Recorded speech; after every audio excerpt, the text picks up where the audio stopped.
Pardon me, not being who reviews these after you through with them? Does Baxter and them get a hold of this stuff or not? Only if they came and were listening to it at the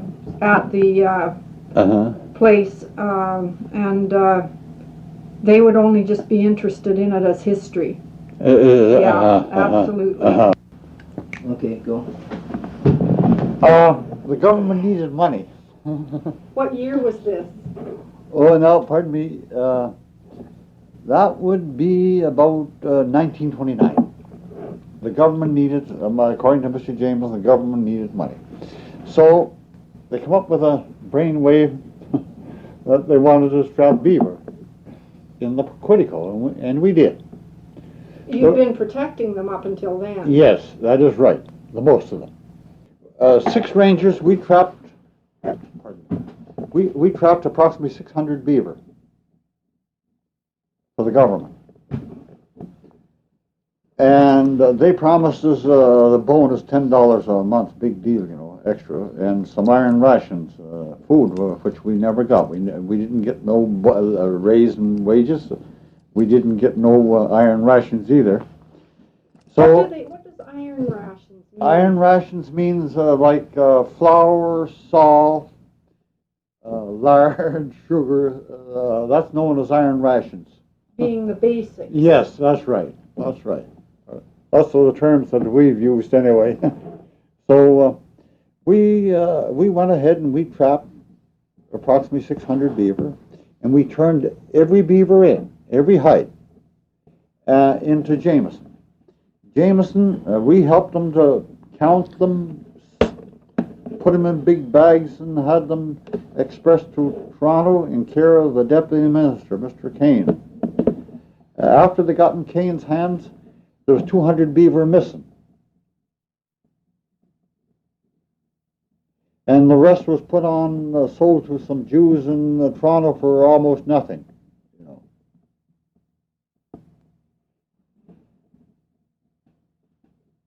So once a year, Mr. Jameson had to go to Toronto, go down to Queen's Park. And Mr. Kane made a boo-boo. He invited Jameson up for dinner one night. And then they went to a show after they had their dinner, and Kane put on a fancy beaver skin coat, and so did his wife. So the following, when he came back, probably he shouldn't have told us about it, but he thought, he didn't say anything. He was all for Kane because Kane was his main boss. The following year, he asked us to trap again, and we talked this thing over. We went out and we caught about the same amount of beaver, but Mr. Kane didn't get that amount. We had an old country Scotchman. He's retired now. I won't tell you who he is, but he was very honest, you know, because in the old country, anyone that did anything like that, anyone who was a crook was a bouncer. Bouncer means crook in England, Scotland, those places. So we got talking to him. We said, the heck was that idea? If we're going to trap, we're going to keep some of them for ourselves, which we did. So we had this Scotchman to grade the beaver out of it. He said, 1 for the croon and 4 for us. We kept 4 to 1. He drank a little bit too much. I had no trouble with those guys whatsoever. But you're right. Some of the rangers, they wouldn't even talk to each other. Some of them got so bushy, or whatever you want to call it. They, each one would snowshoe his own trail. You know what I mean. They had no radios. They had nothing to read. Some of them couldn't read or write anyway, hardly. I ranged with Phil Bernasky. I had no trouble with him, but he couldn't sign his own name. I used to have to fill his diary. But he was a terrific woodsman, though. I read some of his diary last winter. Is that right? He couldn't read or write his own name. You wrote it. I must have. Tell us about the diaries. Oh, we had to keep a daily diary. I wish you had told a lot more in the diary about the lake or the... Yeah, we'd say patrol. You got tired. There was nothing much to see in the winter. Once in a while you see a moose, or once in a while you see a deer. But there wasn't very much in the winter. is spring Very and fall. quiet. Yes, too quiet. You wouldn't see people. No, there was nobody. Although when we were on the border, when we were stationed on Basswood, then we saw a lot of people in the winter. They'd come up, with snowshoes or skis, and sometimes it was good going for cars. They'd be running back and forth, you know what I mean. But we had lots of people. No trouble down in Basswood in the summer because there was lots of people. But in the interior, there was nobody, you know what I mean. And then if you were stationed around headquarters at French Lake, you were like in a prison, you know what I mean. Pretty much like a prison. Bob was saying when he thinks about it now, living in those cabins, dark until 8 in the morning. That is right. Dark at 8 at night, Yeah. or at dark, I guess, at 5 at night. Oh yes, 4:30, 5 o'clock. The nights were long. We'd gather up some magazines or something. But when I got on Basswood, I stayed there as long as I possibly could, because the other rangers, they were having lots of trouble. But John Hendrickson was a very, very fine man. Alvin was a... Was Alvin the younger brother? Yeah, and about 75% crazy, you know what I mean? And two different men altogether. John was a very sound man. I never worked with Alvin, I wouldn't anyway. Two different people altogether. Well, it isn't safe to work with someone, I guess, that you can't depend on. No, that's right. I think you must have to be very careful who you're traveling with. That is true. Valley and Hendrickson and Detburn, and I ranged with a lot of different guys in there, Most of them are a fellow by the name of Stewart. He's dead too now. There was lots of rangers in there. Some of them only lasted a short time, or this and that, Just couldn't take the isolation. No, and they'd give the superintendent some back talk, and down the road they'd go,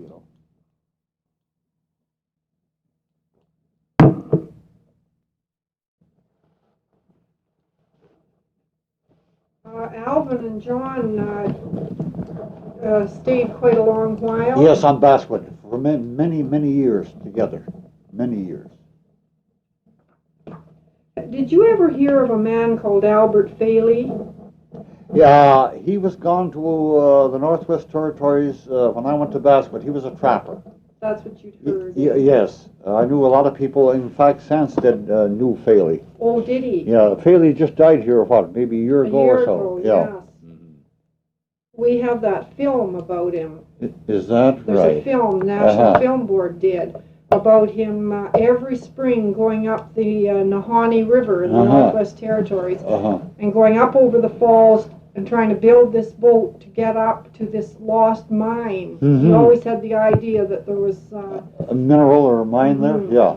In fact, there was I knew the man that went up into the Northwest Territories with him, a fellow by the name of Fred Mayo from Winton, or Ely. Mayo was with him for one winter, but it was too rough up there for Mayo, and Mayo pulled out and came back. He was a big, rugged man too, but he had arthritis. Too rough. And their first trip up there, they lost. See, Great Slave, Great Bear Lake country. Those lakes are pretty near as big as Lake Superior, right? And they almost drowned it and lost a lot of their equipment and food and everything else.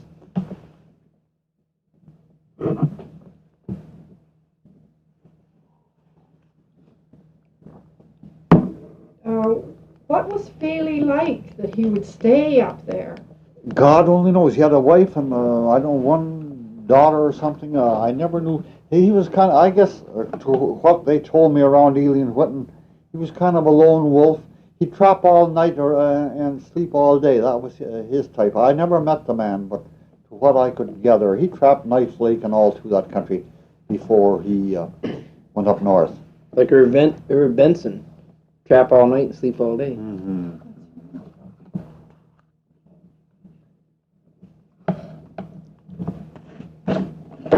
You know Benny Ambrose, eh?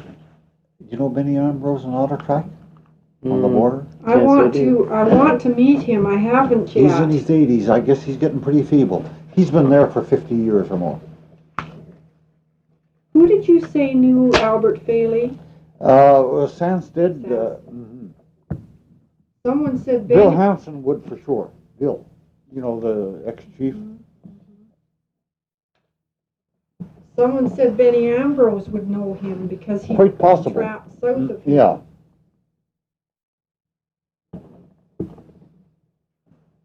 They say that people like Benny Ambrose and so on, and I guess Art Madsen told me that too, that you could earn some wages packing for companies and Oh, yes. and that Benny was a great packer. Great packer and a guide. He used to guide. He married a university graduate from I think Chicago, if I have it right. They raised a family. They separated. And I guess they got divorced. Of course, that's their personal.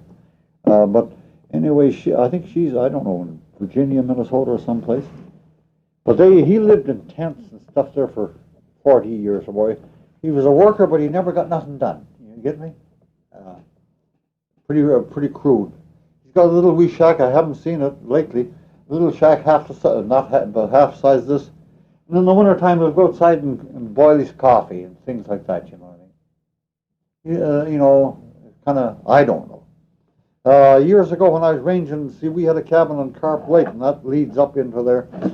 And Benny was all right, but he'd come down in the evening, go snowshoe clean to Ely, and that's a long, long trip. And him and the Powells, they wasn't supposed to, but we let them make a shortcut into Emerald Lake from Otter Track instead of going down Basswood River or Knife River, which was very complicated. How could you allow them to do that? Well, we just took it on our own. Because they were Americans. Yes, that is right. It was a shortcut for them to save them many miles of snowshoeing.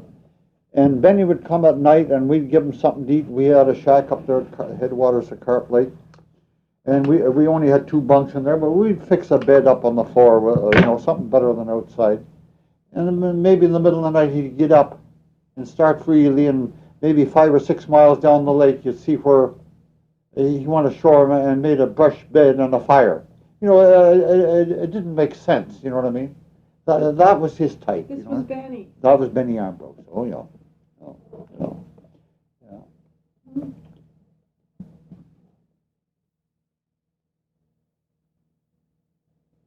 I was told that Albert Faley had a stepson in Duluth called Harry Huckleberry. I never heard of that. I heard that he had a daughter. I guess he married some girl from me. That's before my time. He was gone out of there before my time.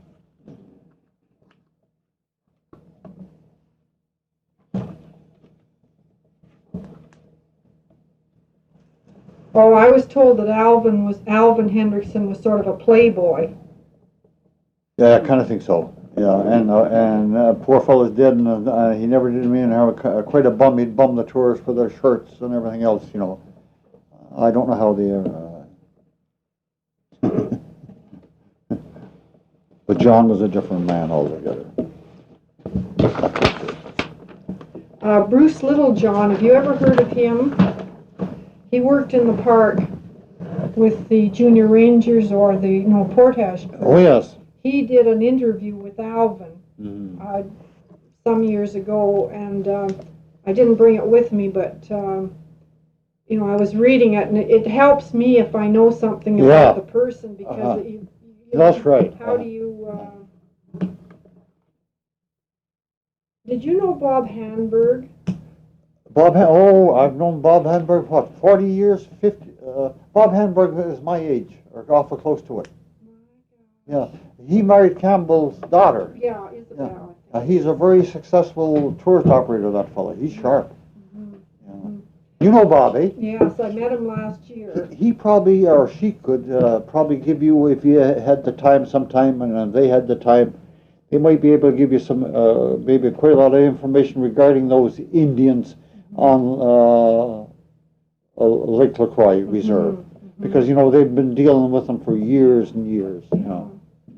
I'd like to do that. She has cancer. Oh, that's too bad. And the first year I didn't talk to her, but last year the son took me and I did talk to her, and he was there as well. He had a brother, Fred. I didn't know him, but he passed away. Is that right? I don't know.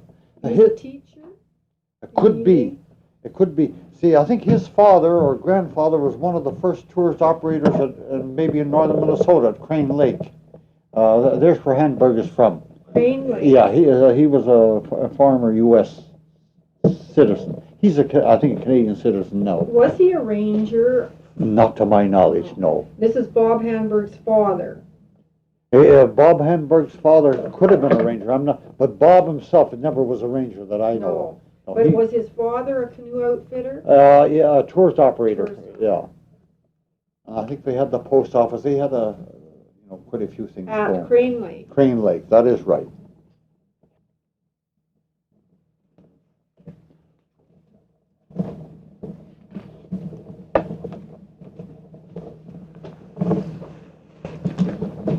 Did you know Oliver Knox? Oliver Knox. At Crane Lake? Was that the or guy? Don Bowser? No, I didn't know them. I wasn't too well acquainted in that area. That area. No. Actually, the Hanberg children lived with Oliver Knox when they went out to school. Oh, yes. Did you know this Bill McGee? Bill, I know of him. He claims he knows me. I guess he had one time worked for the so-called the Federal Forestry Reserve or something. But I know his son, Pat, very well. In fact, they fly in a lot, commercial air service. On Lac La Croix, would you have known Percy McClenaghan? I saw him at Campbell's, but see, they were further down. We didn't have any occasion to be down in that area. McLennan, I knew a little bit, not too much about him. And Bill Zopp? Yes, they have a big store. It's a big family deal. They got a big supermarket in Neely and many other places. He has a resort someplace on La Croix. Is that right? Yeah, he was on Crooked Lake. You didn't know him then? No, I knew of them from there, but I knew them when they were around Ely.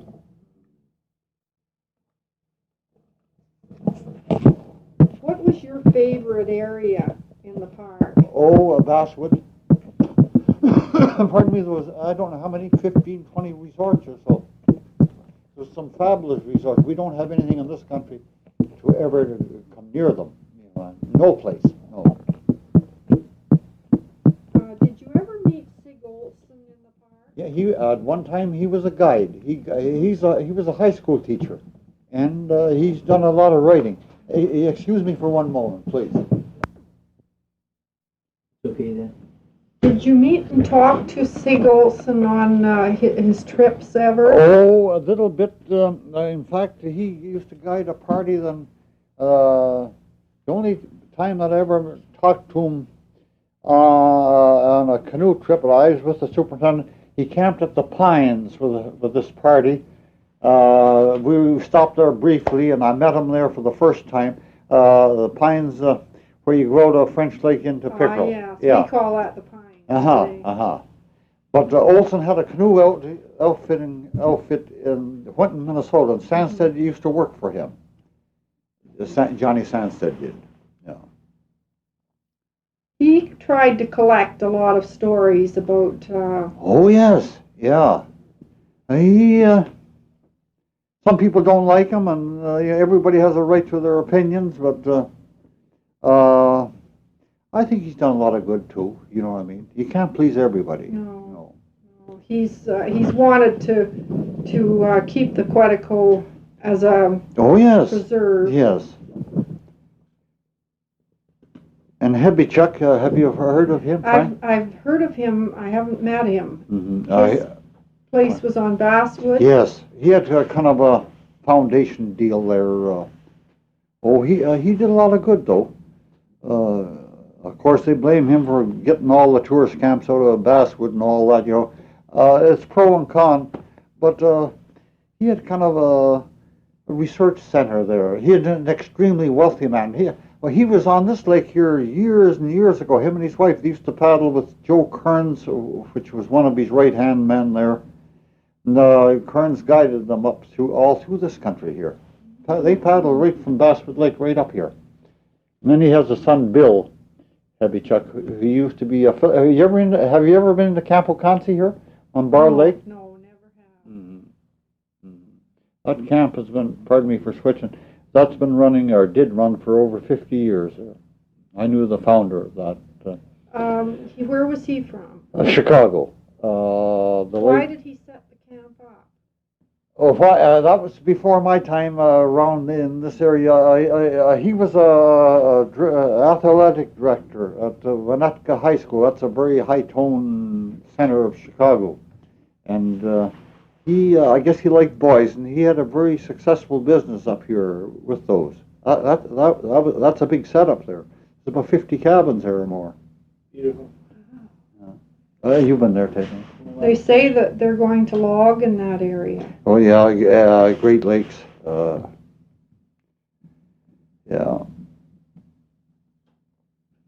What was the name of that high school? Oh, Winnetka High School. Mr. Charles passed away some years ago. His name was Duke, nickname Duke Childs. I don't know what his wife's name was, but it's way over 50 years ago when they started that up.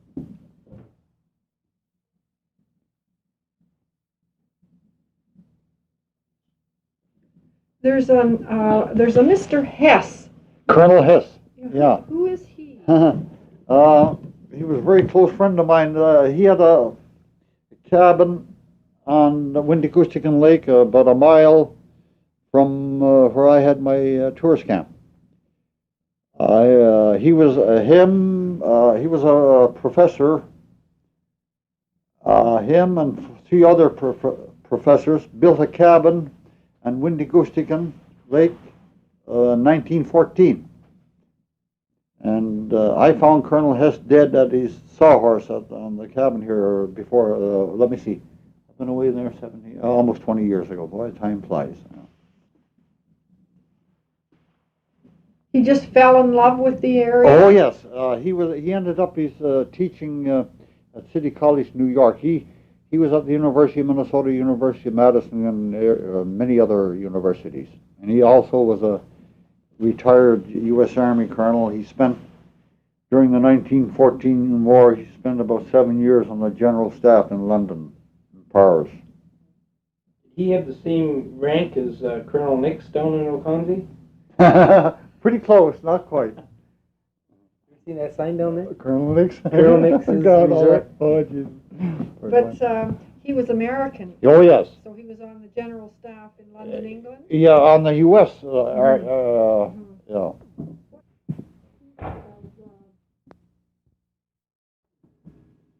Okay. Okay now. You seem to get out of sync. Out of sync or something. Something's wrong with it anyways. Okay.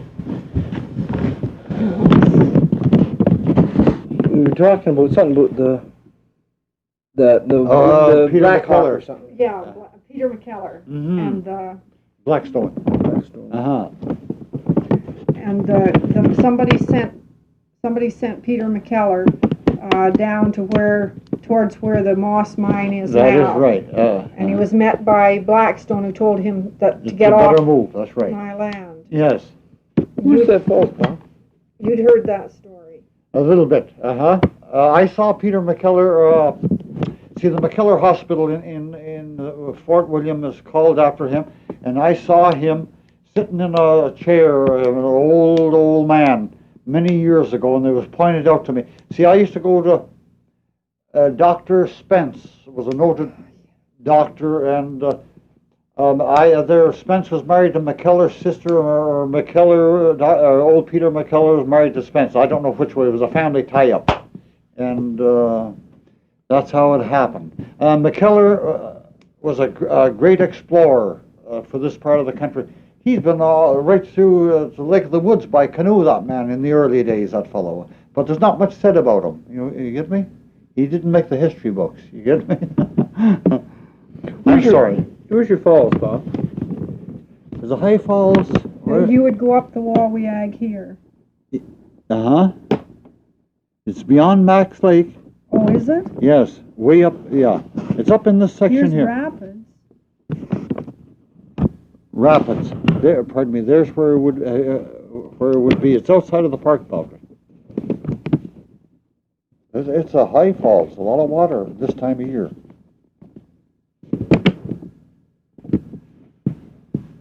Have you gone up that way to Tilly?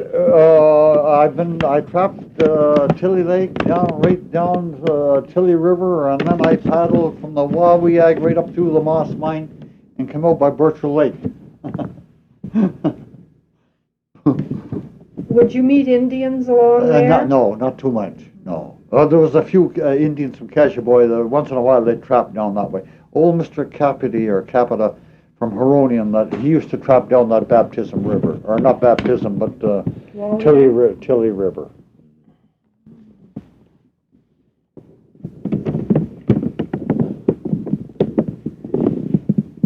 You gonna finish these?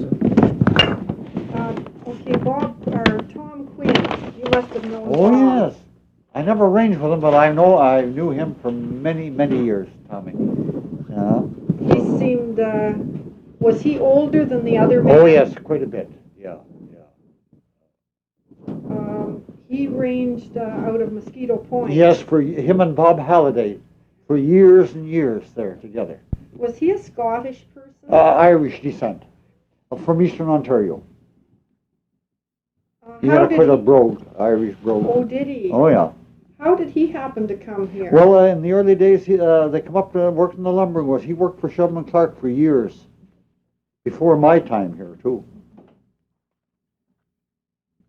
What was he like as a ranger to Well, paddle? he was okay. Was he Oh yeah, he was a good woodsman. good woodsman? Yes, he was. Did he like the country? Oh, he loved it. He took sick. He was a heavy boozer too. Poor fella. But he passed away. He was always. I don't think he ever went back to his home when he came up in the early days before my time. And I guess they took his remains from St. Joe's Hospital back. He had a brother. I guess he came from a pretty good family, and his brother was a locomotive engineer or something. He come up and Where would he have been from? I don't know, Eastern Ontario someplace. A lot of people from Eastern Ontario in here. Mm-hmm. But he didn't. He just stayed here. Yes, after in he the came. woods. Yeah, that's right. He really liked the woods. He sure did. And a good woodsman too. Did he like to fish? Oh, a little bit and hunt. He was a good shot, good rifleman. Did he chase the poachers? And Oh yes, stuff like that? oh yeah, he did. He's kind of a handy man. He could do a lot of things. Tommy could. Only thing is, when he got the bottle, he couldn't control it. You know what I mean?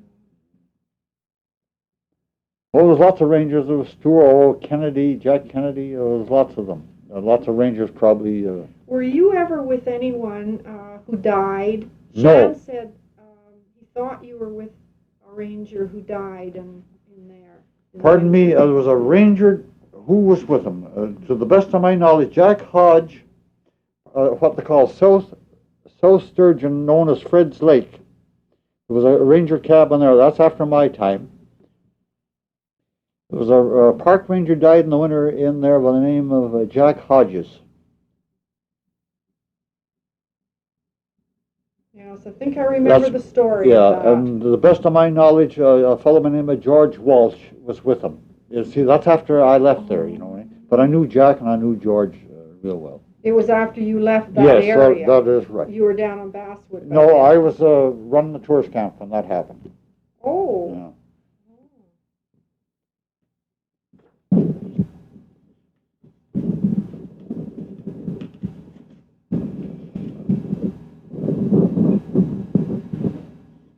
Had you ever heard of Bert Locke?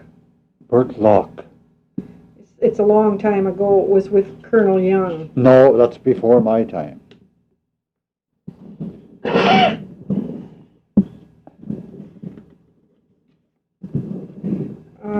Bill Trigg.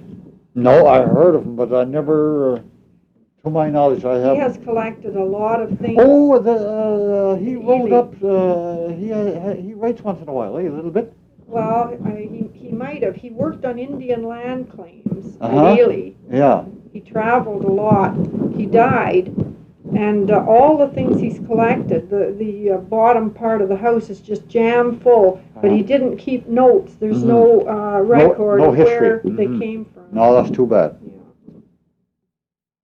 Yeah. Now Jess Valley, I don't know very much about him. If Uh, anything. could I interrupt you? I got some picture or two here. May I Yeah. charge $2 with an old wagon to haul them across into Windigooshick and over the old Dawson Port Trail there, you know. Were there two French portages?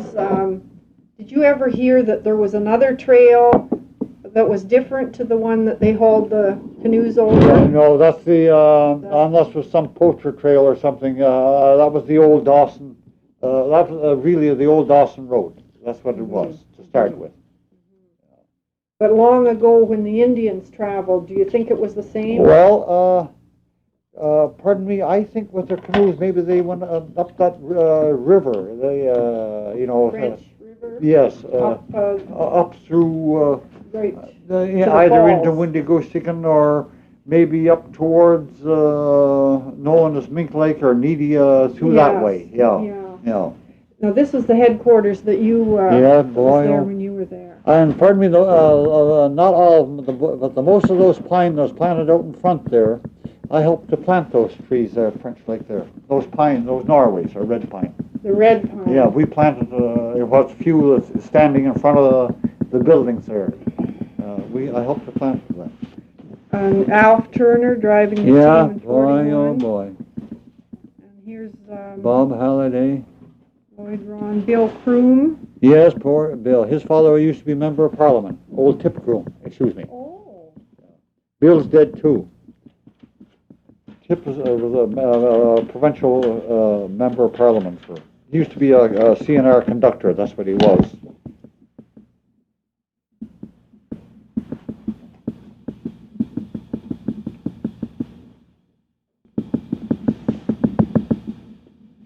Elmer Moline. Yes, he's dead too. He was a scaler and fire ranger, park ranger, a little bit of everything. And Albert LeMay. Yes, a little Frenchman. He's ranged Saginaw. He was half blind. I don't know how he ever got up those rivers back and forth, but he managed some way, somehow, with a motor. He was stationed Cache Bay. Yeah, you know where Cache Bay is. Yeah. Talk half English and half French. He was funny. He only was that high. I knew LeMay real well. Where did he come from? Oh, from Quebec.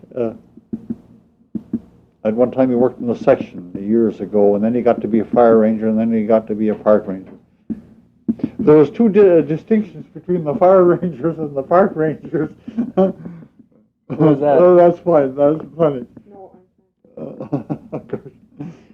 what was that? Well, we had a little more. We got a little more money. The fire rangers didn't get very much money, you know. So, and then they had nothing but an old tent, and then most of the leagues, see, we had cabins, eh? You know what I mean? Oh, God. Oh. So it was good to transfer to get to be a park ranger. Oh, yeah, but, you know, Jameson had to like you or else he wouldn't hire you, you know what I mean? He was the king. Much more money? Oh, not too much. Maybe a fire ranger got $2.50, $2 a day, you know what I mean? The deputy got a little more, you know. He was a big wheel, you know. $2.50 a day, that's $70. Yeah, and we got about 85. 89, 85, you know what I mean, depending on the month. Just enough to make it more. Now here's Bent Pine, Jerry Payne, Jay Smith, and Arnie Corpy. I knew Corpy real well. Corpy was all right. He was a good guy. Jerry Payne, I met him. He's still living, I guess, someplace, hey? Yes, near Atikokan, Yeah. Niobe Lake. I'd like to see him sometime. Well, I don't know him too well. You know, he'd enjoy you to stop in Mhm. there. It's hard for you to get up to that area. Sometimes it is very hard, but I might make it this Jerry's retired.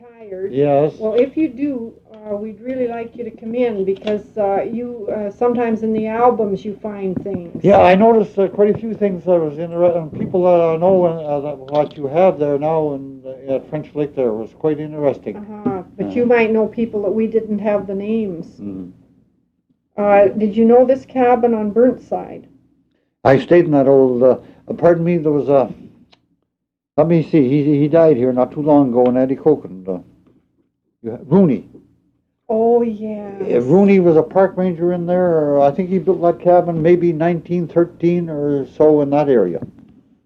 He was There was down. Fred Rooney and another Rooney, two brothers, at one time in Atikokan.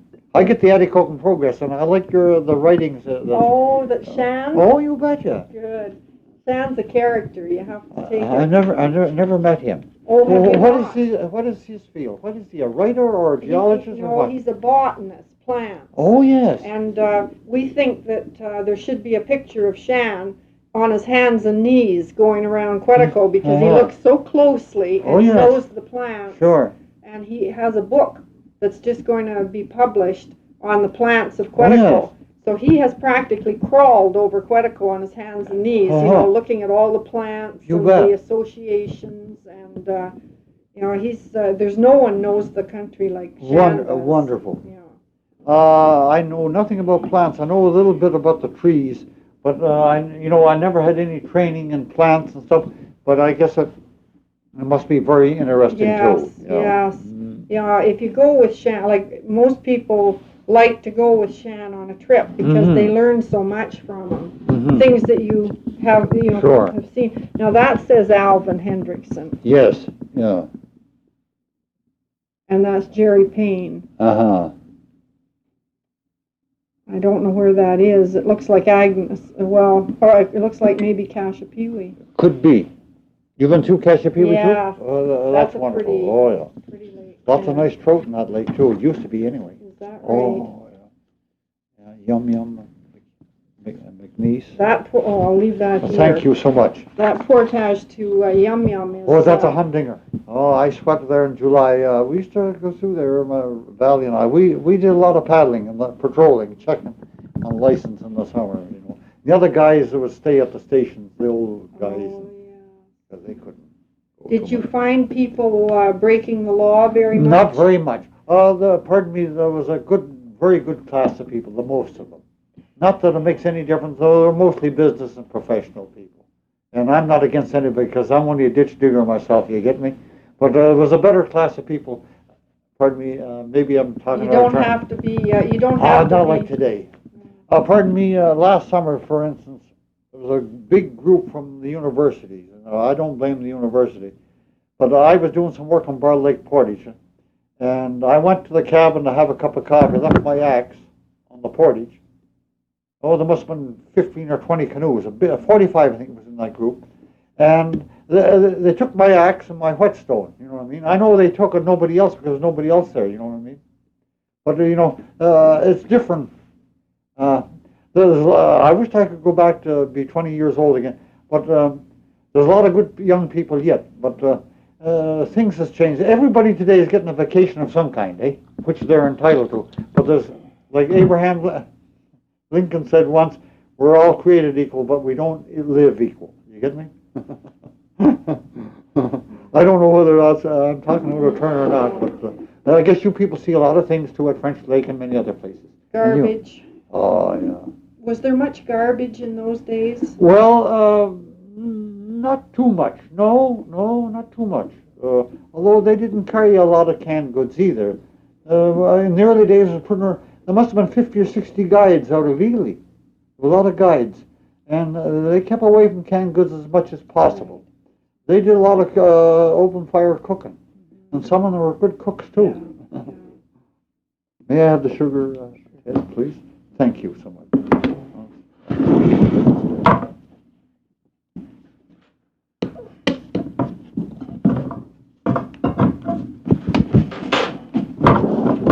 That's fine, thank you. Boy, that's service. Thanks a million. George Walsh, he came on after you? He was on quite a while, and then he was gone and back and forth, but he mostly fire. He did some park ranging. But Sturgeon? Yes, he did, yeah. But he was mostly a tower man quite a bit.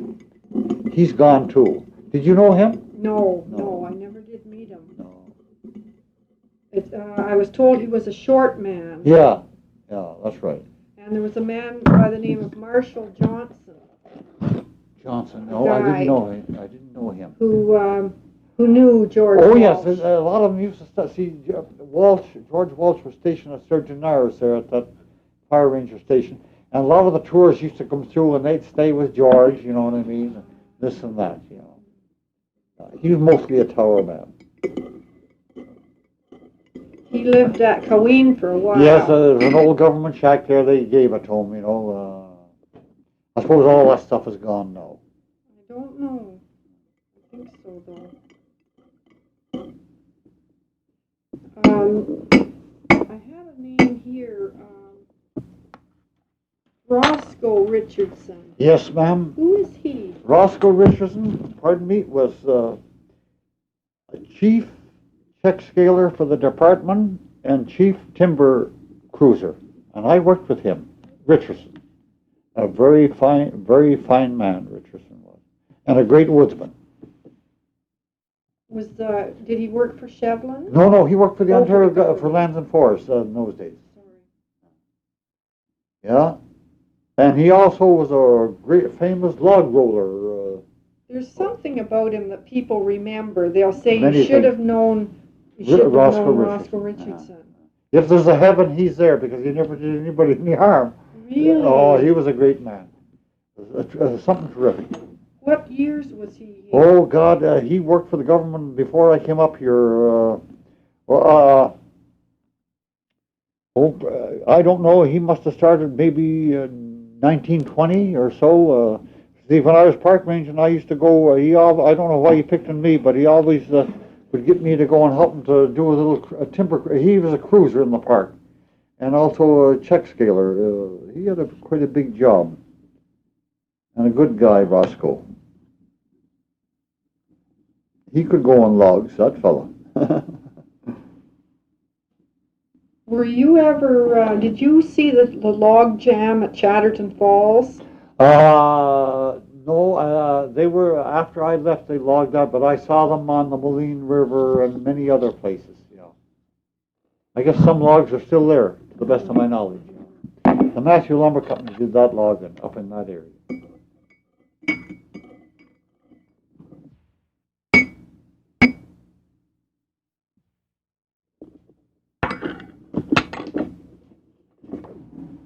Okay, up.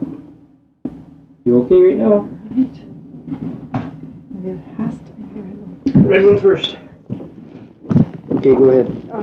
You were just starting to say something there about the traveling in the park and taking food. Mm-hmm. Iron rations, you were saying. Yeah, and the kind of food that you had to take, say in the wintertime, Everything when would you freeze. left from cabin to cabin. Uh-huh. What would you put in your pack? Oh, we have some bacon or some bacon and deer meat and some butter and bread and some beans. Although we would leave some dried stuff in the cabins, like in open water, but sometimes you couldn't depend on whether it's going to be there or not. You know what I mean? Because some of the poachers would break in and clean you out too. You know what I mean? Did you ever try putting?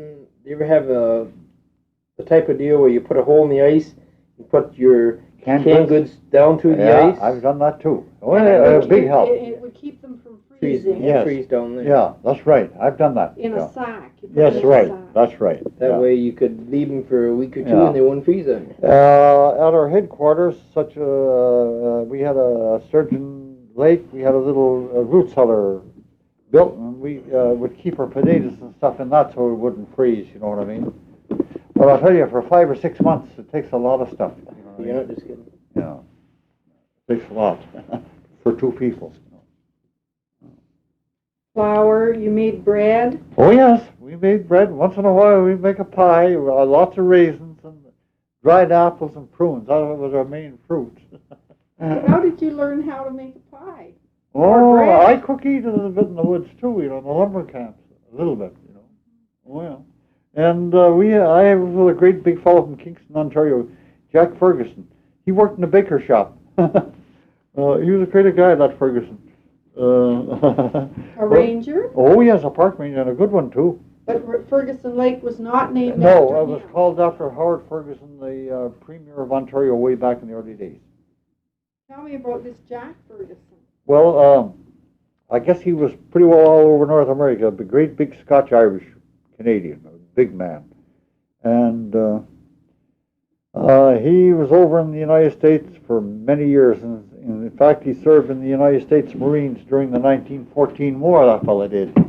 And then he was out, he ended up in the state of Washington, in the lumbering field out there, and then he came back to Canada and worked in the woods, and then he got a job as a park ranger. And he was a good one, too. But he, at one time, worked in a baker shop, and he could bake bread. No trouble. And he caught a lot of poachers, too, Ferguson did. Wow. Oh, yeah. Who was his partner? I ranged with him a little while, and he had John Hendrickson with him on McKenzie Lake, and a fellow by the name of Art Brewer, known as Bro, were the two, and a fellow by the name of Belfour, or Belfoy we call him, Billy Belfour. Was Brewer Lake named after Art Brewer? Yes, he was a big, rugged man too, Brewer was. Quite a man. Are there any stories about him? Well, he was a camp foreman for many years. He traveled all over the United States and Canada too in these days. Pretty well.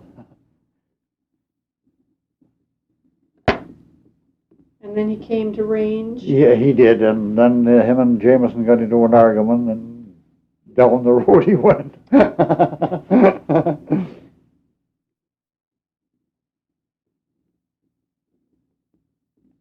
Well, a lot of those guys had very little schooling, but yet they were good woodsmen. You know what I mean? In their field, they knew quite a bit. You know what I mean? But there were not too much schooling. A lot of them. Where was Art Brewer from? Well, he was from New Brunswick, but he was over in the United States for years and years in Minnesota. He traveled a lot too. Did he range out of a particular cabin? He was with Jack Ferguson on McKenzie Lake.